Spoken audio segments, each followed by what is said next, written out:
I have a better chance to bury them or do something if I have $100 in my pocket. Paul started walking. Who's it? Paul and two other guys were walking.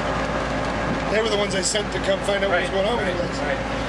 And we saw them like halfway into, maybe 3/4 of the way there. We saw them. Yeah. How did you know to go into the Coast Guard building? There just all the people were there already? I went down that morning to go scope things out myself. And I got down to the main road outside the Coast Guard station, and it was like 15, 16 pretty badly injured people. And so I said, we need to go get some stuff and come back. We went and got stuff and come back, and the one girl I was looking for, she wasn't there. And I said, where is she? And so they brought her inside the Coast Guard field. So we opened the door, thousands of people. An hour later, they're all outside as well. They're all over. We had no clue what we were walking into. No.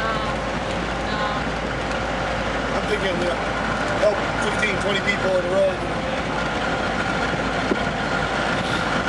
You guys start getting a grasp of it, basically. Not until later that day. Lynn, what was the most vivid thing you remember? From the morning after the earthquake? Yeah. We had one little boy, probably about 8 or 9 years old, that his parents brought him in a wheelbarrow. And Lindsay and I were working with him.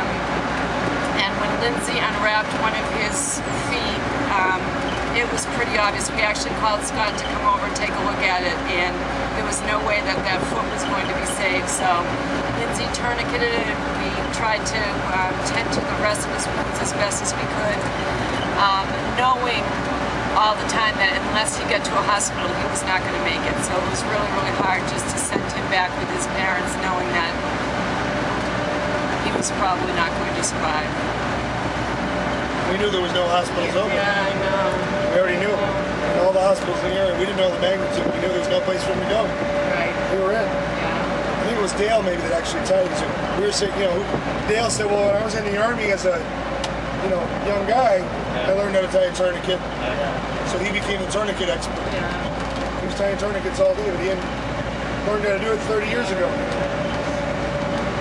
For me, I think when we walked in the Coast Guard, and I knew a lot of people were there, and I knew they were all hurt, and I could see them, but when I saw the bodies stacked up dead, oh my gosh, they're just piled up. Every person we were trying to do something for, they're putting another 5 dead bodies on the stack.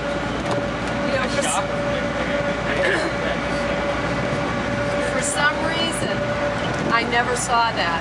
I mean, I think that God was protecting me. I never saw the dead bodies. Back a little bit further in the field. I was actually trying to keep you guys from it. Yeah. I was trying to keep you focused on what you had to do, because I was south of the we couldn't get in the front way, we had to go in the back way. Yeah. That's probably why we saw it. Yeah.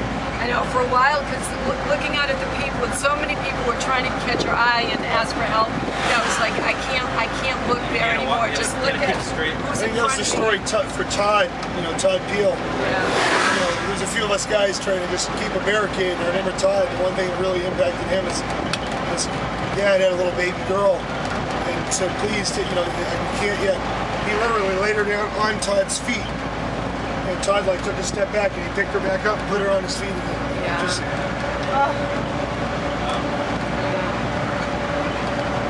It's probably hard to put an estimate on it, but of all the people that you saw, how many do you think actually lived? 30%.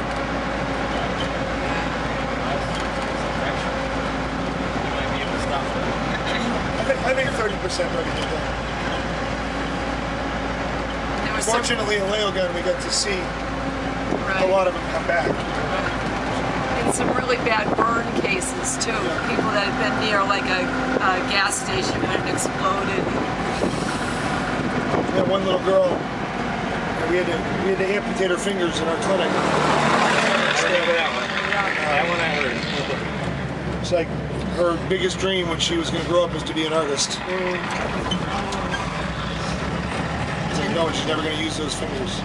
And also the woman that they carried in on the door, remember her? She was pregnant and they decided that her baby was not still alive. And don't know. Probably. Yeah.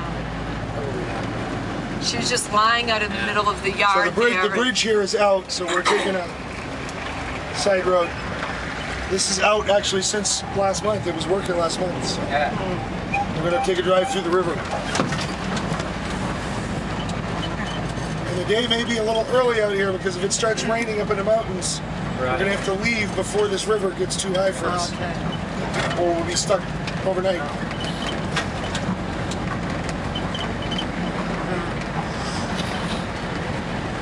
So that was memories of the day of the earthquake from Scott, Terry, and Lynn, who were all there.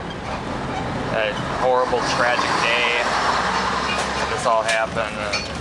Stories that we I don't think it was till I got the Leo guy. probably don't hear every day. Wow.